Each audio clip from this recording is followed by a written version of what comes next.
campanha para a manutenção do nosso grupo. Participe acessando nosso site.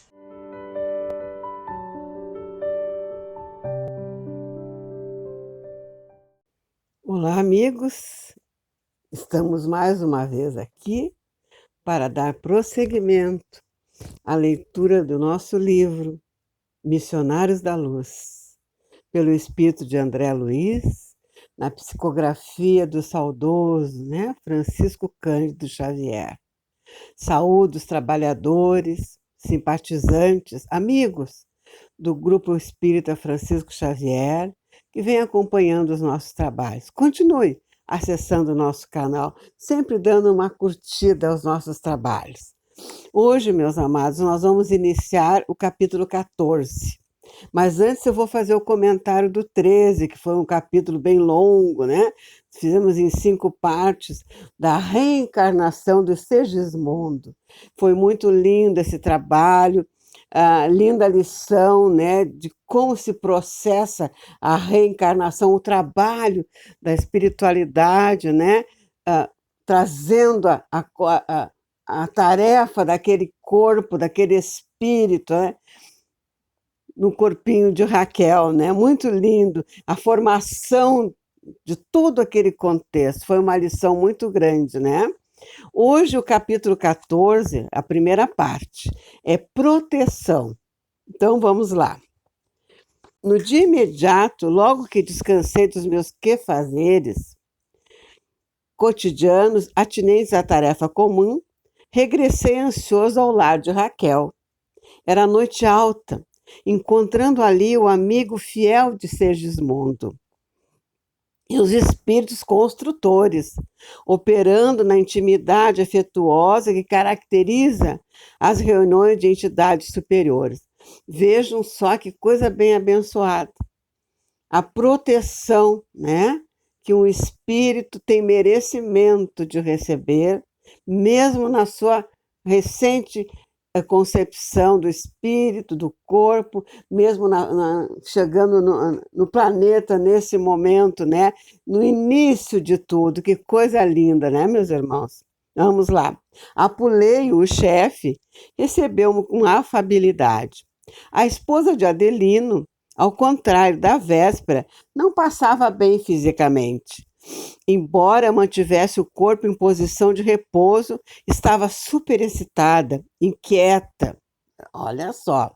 Nossa irmã Raquel, esclareceu-me o diretor, começa a sentir o esforço da adaptação. Por enquanto e durante alguns dias, permanecerá indisposta. Todavia, a ocorrência é passageira. Ela está registrando, já a presença daquele espírito. E como é que ele estava antes da concepção? Quando ele estava chegando, em vias de fato, vamos dizer assim, para receber aquela mãe querida. Como é que ele estava? Ele estava, receoso, estava com medo, com todo aquele contexto, preocupadíssimo com o que ia acontecer, Embora tenha tido aquele encontro com o pai, o Adelino, Aquele perdão, o abraço durante o sono físico do Adelino, todo aquele contexto, a chegada dele no ambiente familiar antes, E ele estava receoso, E a gente registra como mãe, O espírito, registra tudo. Então, vamos prosseguir, que está bem interessante. Não conseguirá dormir? Perguntei. Mais tarde, respondeu ele. Por agora terá o sono reduzido até que se formem os folhetos bastodérmicos. Quer dizer que isso aí é referente à bastoderme, porção do zigoto dos mamíferos que dá origem ao embrião, construída por 2 folhetos. É a explicação. É o serviço inicial do feto. E não podemos dispensar-lhe a cooperação ativa. Olha o merecimento dessa entidade, Mesmo com tantas dificuldades que teve no passado, ele está tendo toda essa assistência linda, Vamos lá. Observei interessado a extraordinária movimentação celular, no desenvolvimento da estrutura do novo corpo em formação e anotei o cuidado empregado pelos espíritos presentes para que o disco embrionário fosse esculturado com a exatidão devida. A engenharia orgânica, exclamou o chefe do trabalho bem-humorado, reclama bases perfeitas. O corpo carnal é também um edifício delicado e complexo. Urge cuidar dos alicerces com serenidade e conhecimento. Reconheci que o serviço de segmentação celular e ajustamento dos corpúsculos divididos ao molde do corpo perispirítico em redução era francamente mecânico, obedecendo às disposições naturais do campo orgânico, mas toda entidade microscópica do desenvolvimento da estrutura celular recebia o toque magnético das generosas entidades em serviço, dando-me a ideia que toda célula filha era convenientemente preparada para sustentar a tarefa da iniciação do aparelho futuro. Que beleza, né, meus irmãos? No intuito, talvez, de justificar o desvelo empregado, Apuleio explicou-me atenciosamente. Temos grandes responsabilidades na missão construtiva do mecanismo fetal. Há que remover empecilhos e auxiliar os organismos unicelulares do embrião na intimidade do útero materno, para que a reencarnação, por vezes tão dificilmente projetada e elaborada, não venha a falhar, de início por falta de colaboração do nosso plano, onde são tomados compromissos. Vejam só que coisa linda, né? Todo esse contexto de uma reencarnação. E a gente percebe que dá muito mais trabalho do que na desencarnação. Porque na desencarnação é cortar os fios, né? Já está tudo elaborado. E na encarnação tem todo esse contexto e todo o cuidado desses espíritos construtores que ajudam, né, a elaboração de uma nova vida, né? Vida terrestre, vamos dizer assim. Muito lindo. Vamos lá, que está muito interessante, né, meus irmãos? Escutava-lhe a palavra experiente e sábia, com muita atenção, a fim de aproveitar-lhe todo o conteúdo educativo.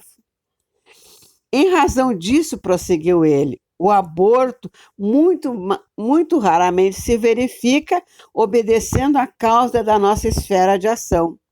Em regra geral, origina-se do recuo inesperado dos pais terrestres, diante das sagradas obrigações assumidas ou aos excessos da leviandade e inconsciência criminosa das mães. Vejam só o que pode acarretar um aborto. E às vezes a mãezinha é inconsciente dessa tarefa, né? Ela não sabe o que ela está fazendo de malefício para aquilo que ela gerou. Vejam que coisa bem esclarecedora. Vamos lá. Menos preparadas na responsabilidade e na compreensão para esse ministério divino. E é um ministério divino realmente, né? Muito, muito divino, né?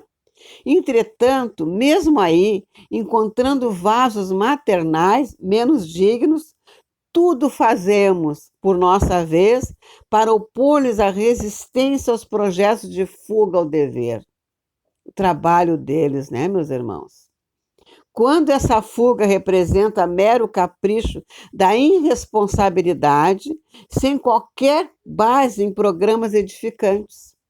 Claro, porém, que a nossa interferência no assunto, se tratando de luta aberta contra nossos amigos reencarnados, transitoriamente esquecidos da obrigação a cumprir, tem igualmente os seus limites. Se os interessados, retrocedendo nas decisões espirituais, perseveram sistematicamente contra nós, somos compelidos a deixá-los entregues à própria sorte. Aí eles se desligam, né? não tem como ajudar. Daí a razão de existirem muitos casais humanos absolutamente sem a coroa dos filhos, visto que anularam as próprias faculdades geradoras. Olha que bem esclarecido isso aqui, né? Anularam as próprias faculdades geradoras. Que interessante. Quando não procederam de semelhante modo no presente, sequiosos de satisfação egoísticas, agiram assim no passado, determinando sérias anomalias na organização psíquica que lhes é peculiar. Nesse último caso, experimentam dolorosos períodos de solidão e sede afetiva, até que refaçam dignamente o patrimônio de veneração que todos nós devemos às leis de Deus. Muito, muito esclarecedor, né? Aí tem que esperar um tempo para que a pessoa tenha maturidade de receber, né, um espírito que vem chegando. Que bem esclarecido, né?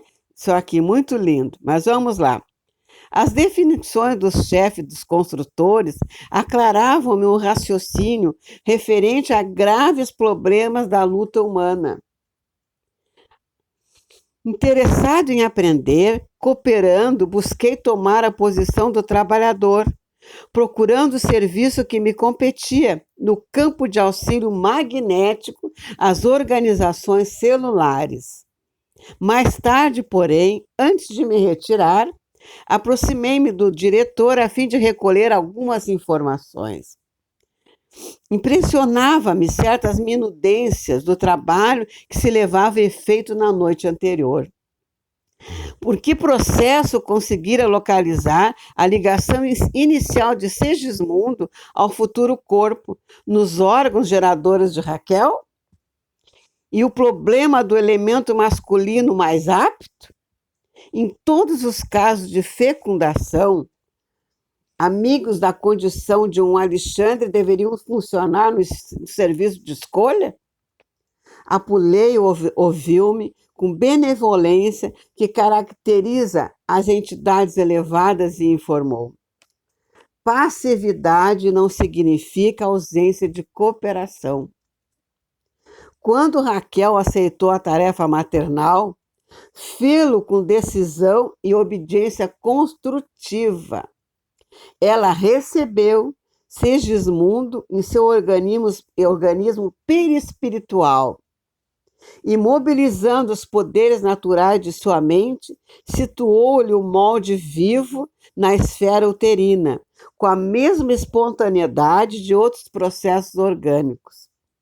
Superintendidos pela atividade mecânica subconsciente, cujo automatismo traduz a conquista de experiências multimilenárias da alma reencarnada. Para os círculos da mulher, é tão fácil a ambientação das forças criativas, como é natural para o homem. A manutenção da atitude patriarcal e protetora, enquanto perdura a existência dos laços paternais. Muito interessante, né? Isso aqui, muito lindo. Aquela mãezinha, né? A Raquel recebeu com tanto amor, né? Porque ela já sentia antes, porque durante o sono, né? Eles se encontraram, conversaram, houve todo aquele processo, como é natural quando a gente vai ser mãe, né? É que a gente esquece, mas fica uma reminiscência, assim, né? Uma intuição que vem coisa por aí. É assim. Vamos lá, que está muito lindo isso aqui. Percebendo-me a intenção de aproveitar-lhe os informes para pequenino esforço meu, no sentido de escrever para leitores encarnados, Apuleio acentuou: teríamos grandes dificuldades em explicar aos homens terrestres o fenômeno da adaptação das energias criativas no útero materno, nos processos da reencarnação. Por enquanto, a tendência da maioria dos nossos irmãos encarnados encaminha-se para a materialização de todos os nossos esclarecimentos. É preciso esperar mais tempo para ministrar-lhes certas informações que por agora seriam para eles incompreensíveis. Bem interessante, né? E sorrindo prosseguiu: eles se alimentam diariamente de formas mentais, sem utilizar a boca física, valendo-se da capacidade de absorção do organismo perispirítico, mas ainda não sentem a extensão desses fenômenos em suas experiências diárias. No lar, na via pública, no trabalho, nas diversões, cada criatura recebe o alimento mental que lhe é trazido por aqueles com quem convive, temperado com o magnetismo pessoal de cada um. Dessa alimentação depende, na maioria das vezes, mormente, para imensa percentagem de encarnados que ainda não alcançaram o domínio das próprias emoções. Os estados íntimos de felicidade ou desgosto, de prazer ou sofrimento, segundo você pode observar, também o homem absorve matéria mental em todas as horas do dia, ambientando-a dentro de si mesmo nos círculos mais íntimos da própria estrutura fisiológica. Interessante a convivência, né, do nosso ambiente, tudo, né, se une a nós. Muito interessante esse esclarecimento aqui, né? Muito lindo. Vamos lá.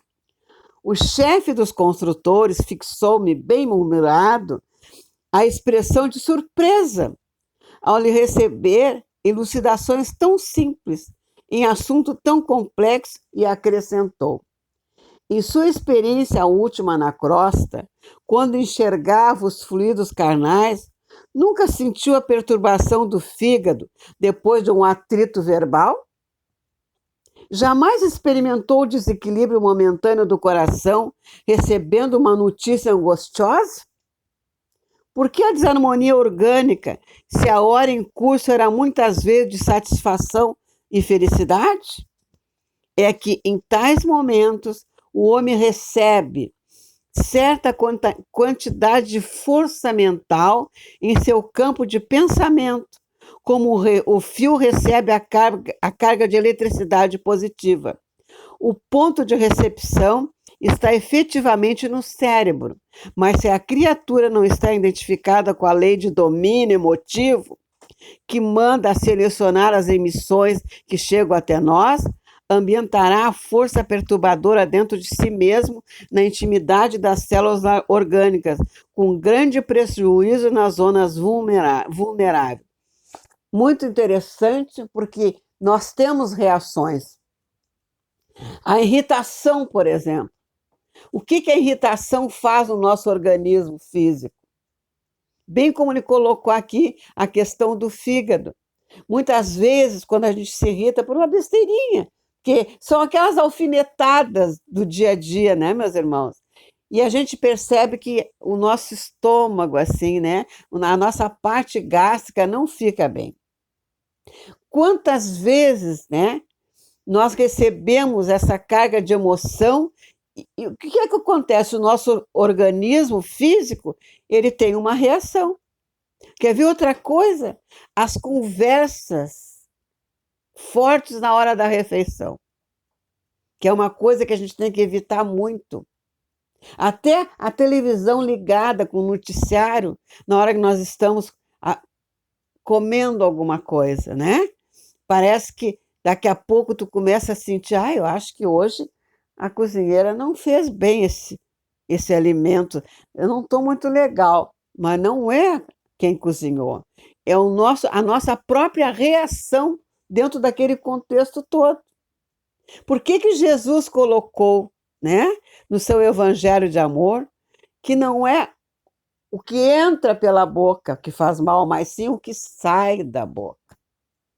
Então nós temos que ter muito controle, muito cuidado ao estarmos reunidos com a família na hora da refeição.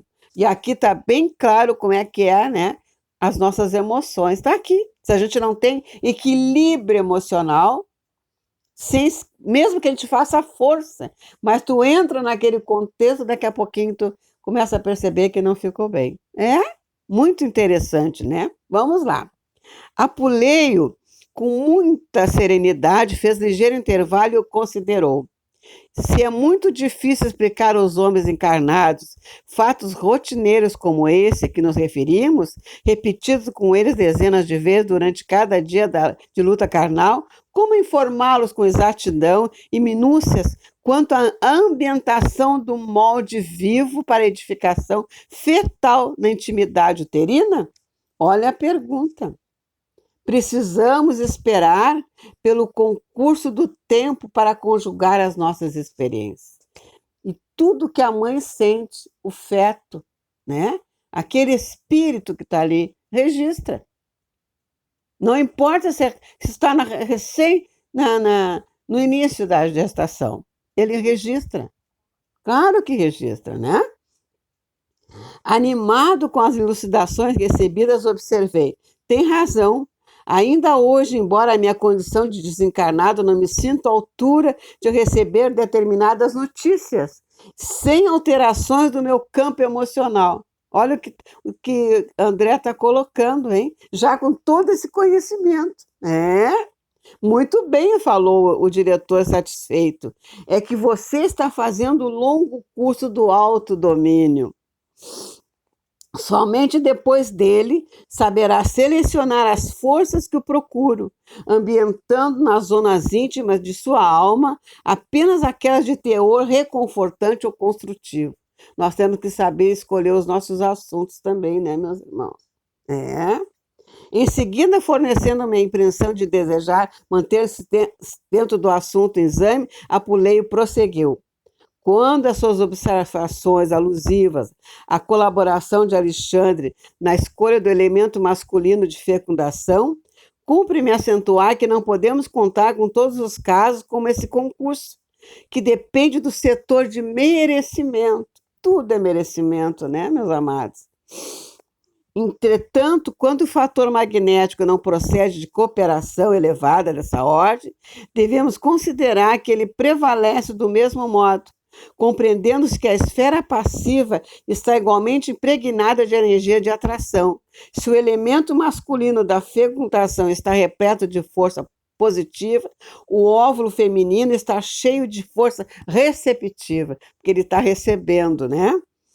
E se esse óvulo está imantado de energias desequilibrantes, naturalmente exercerá especial atração sobre o elemento que se aproxime de sua natureza intrínseca.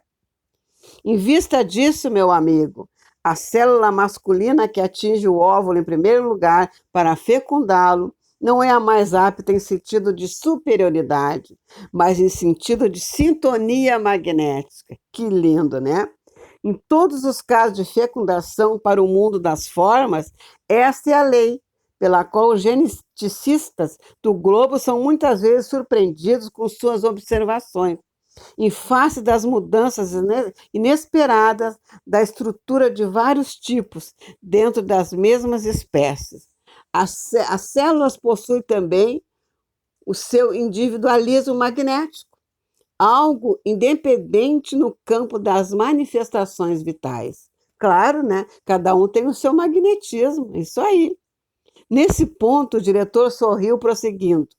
Se a mulher pode exercer a sua influência decisiva na escolha do companheiro, também a célula feminina, na maioria das vezes, pode exercer a sua atuação na escolha do elemento que a fecundará.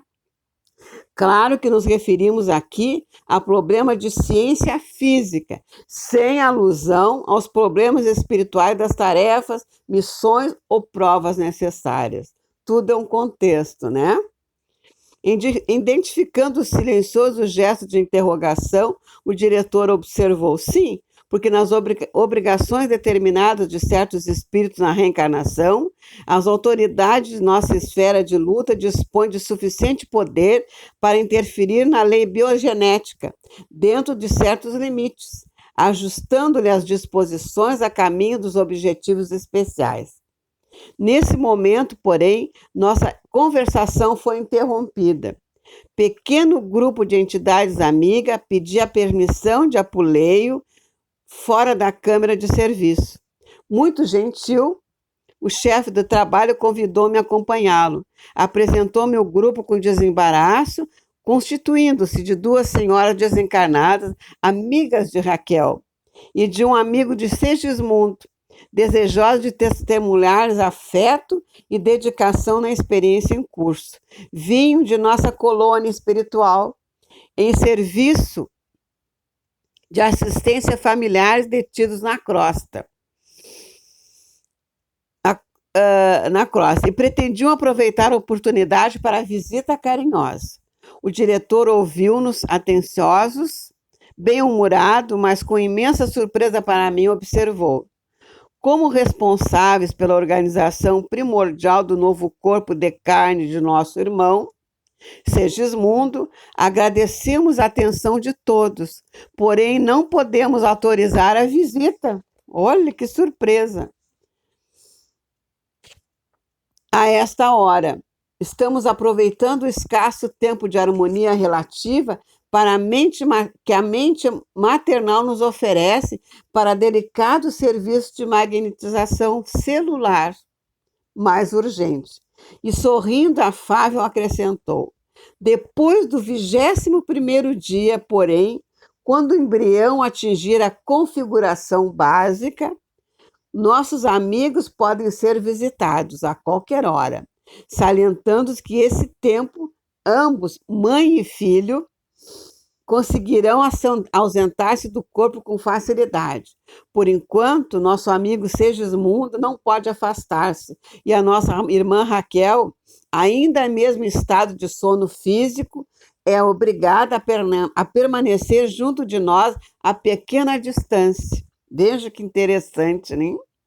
Não há dúvida, replicou o cavaleiro de nossa esfera, não desejamos perturbar o desenvolvimento do trabalho. Sabemos que Raquel ficaria muitíssimo comovida com o nosso abraço pessoal, comentou uma das senhoras. A alegria inesperada, de qualquer modo, também é um choque. Quantos não têm infarto por causa da felicidade? Até num campo de futebol, por causa de um gol, não caem ali, né, com problema da emoção. Está aqui, ó, viu só? Muito interessante. É o que precisamos evitar, replicou Apuleio satisfeito. Desejo, todavia, fazer sentir que Segismundo necessita de amparo espiritual de todos nós. Temos recomendação de notificar a todos os seus amigos quanto à presente reencarnação dele, a fim de que venham até aqui quando lhes seja possível, não somente para beneficiá-lo com os valores do estímulo espiritual, mas senão também para colaborarem com as suas vibrações de simpatia na organização harmoniosa do feto. Voltaremos na primeira oportunidade, exclamou uma das visitantes, que até ali se mantinha silenciosa. Precisamos colaborar em benefício de Raquel.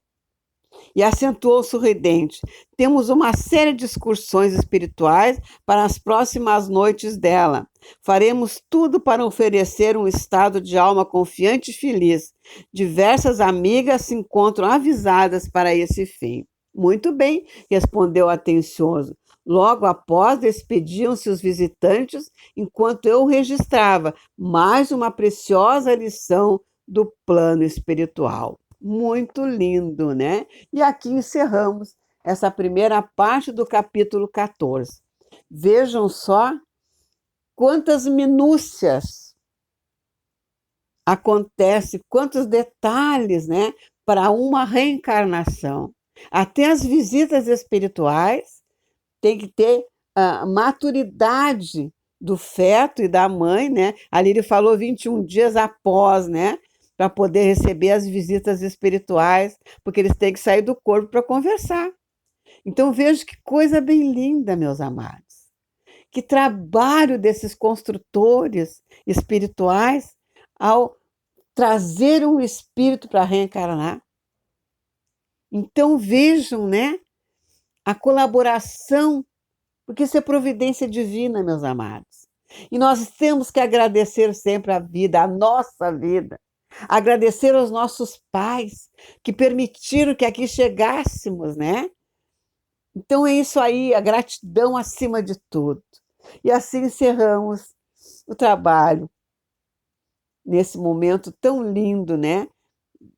Da reencarnação de Segismundo. Continue assistindo o nosso canal. E que Deus, com a sua infinita misericórdia, abençoe a todos. Até a próxima, meus amados. Se Deus quiser, que assim seja. Campanha para a manutenção do nosso grupo. Participe acessando nosso site